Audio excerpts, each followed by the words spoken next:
हे बघा, आपण मेथीची भाजी बनवणार आहे। त्याच्यासाठी मी बारीक चिरून स्वच्छ धुवून घेतलेले आहे अशा प्रकारे।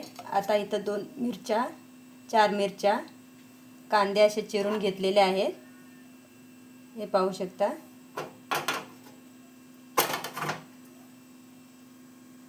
चला आपण कढई चुलीवर ठेवलेली आहे, त्याच्यामध्ये तेल टाकून घेऊया।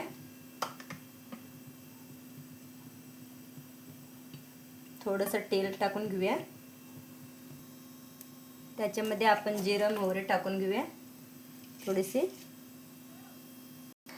त्याच्यामध्ये आम्ही मिरची आणि कांदा चिरून घेतला ते घालूया। कांदा आपला फ्राय झालेला आहे, त्याच्यामध्ये आम्ही चिरून घेतलेली भाजी घालूया।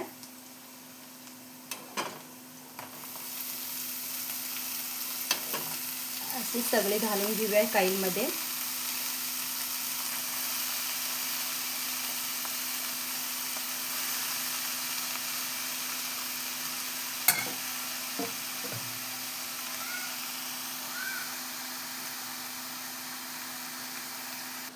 अशा प्रकारे भाजी घालून झालेली आहे। मी डाळ सुद्धा भिजवून ठेवलेली होती बारक्या वाटीमध्ये, ती सुद्धा याच्यामध्ये टाकूया।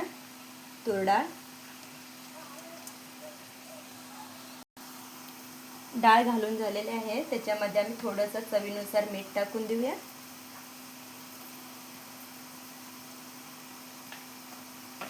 असं बरं मिक्स करून घेऊया थोडं।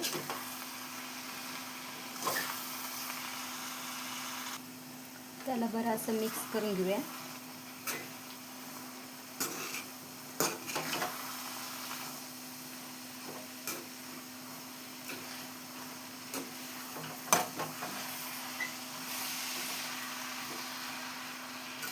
आता छानपैकी मिक्स झालेले आहे। आता मी त्याच्यावर प्लेट झाकून घेऊया 2 मिनिटांसाठी। पाणी घालायची गरज नाही, त्याच्यामध्ये भाजीचंच पाणी होणार आहे त्याच्यासाठी।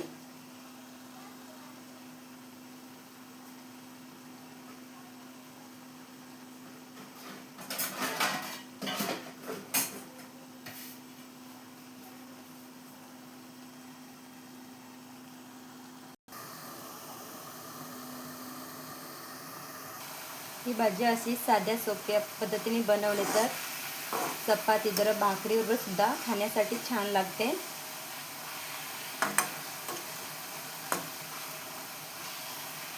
आणि डाळ घातल्यावर सुद्धा अशी खाण्यासाठी पण छान लागते। ही बघा, आपली भाजी आता तयार झालेली आहे आणि थोडंसं 2 मिनिटांसाठी ठेवूया। ही भाजी 4 ते 5 मिनिट लागतात बनवायला, जास्त का टाइम लागत नाही। ही बघा, आपली भाजी आता शिजून अशी तयार झालेली आहे अशा प्रकारे। दिसायला पण छान दिसते।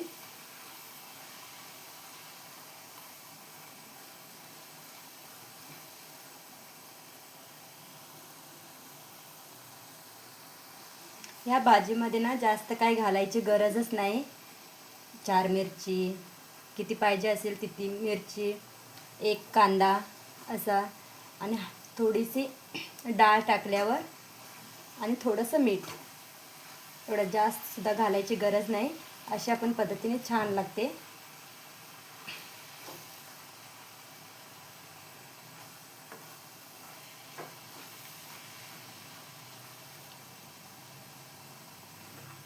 ही बघा, आपली भाजी आता तयार आहे।